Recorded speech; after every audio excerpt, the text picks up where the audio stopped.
From Amateur Radio Newsline Report number 2349, this is Ham Nation Headlines for Wednesday, November 9th, 2022. Our top story takes us to the Philippines, where a radio group called Ham Radio Emergency Operations was preparing for the region's latest cyclone.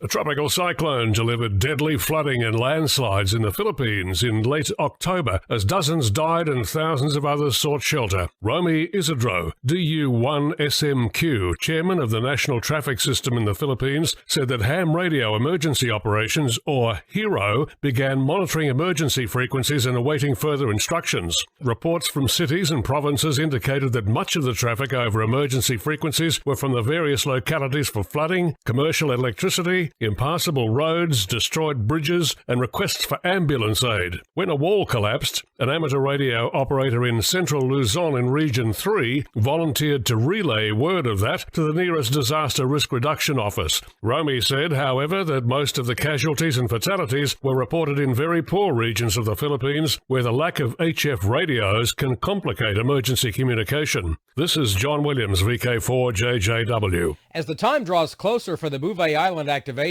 new members of the team are being put into place as pilots.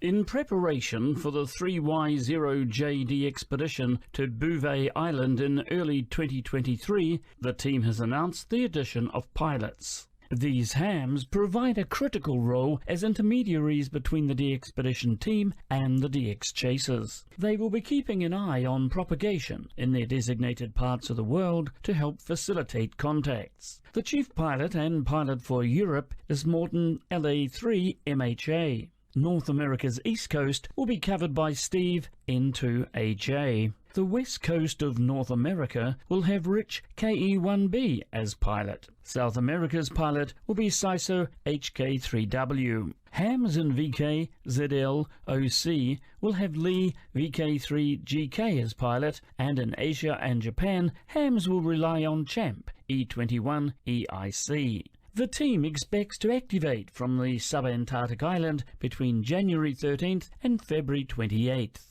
This is Jim Meechan, ZL2BHF. DXers and others interested in chasing special call signs have learned that an important resource for more than 3 decades is ceasing publication. After 31 years of publishing the free Ohio Pen DX Bulletin, Ted Mergelota, KB8NW, is calling it quits. Ted, the president of the Northern Ohio DX Association, has made this free resource available on the Internet and packet clusters around the world. He announced that the edition of October 31, 2022, was to be the final bulletin. The bulletin's webmaster, John Pape, K8YSE, said on the website that the archived issues of the bulletin will continue to be available on the EIDX network, papes.com. John said that readers enjoyed it as an email or on their list servers. He said that thousands of readers saw it on the website as well. He wrote, quote, "What I found surprising is that people will not only read the current OPDX, but they will read back issues by the hundreds as well. What a great resource it has become and will still be," end quote. This is Jack Parker, W8ISH.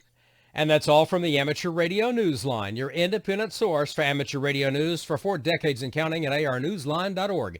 With John Williams, VK4JJW, Jim Meechan, ZL2BHF, Jack Parker, W8ISH, Karen Eve Murray, KD2GUT at the news desk in New York, and our news team across the globe. I'm Don Wellbanks, AE5DW. 7-3. We'll see you next time here on Ham Nation.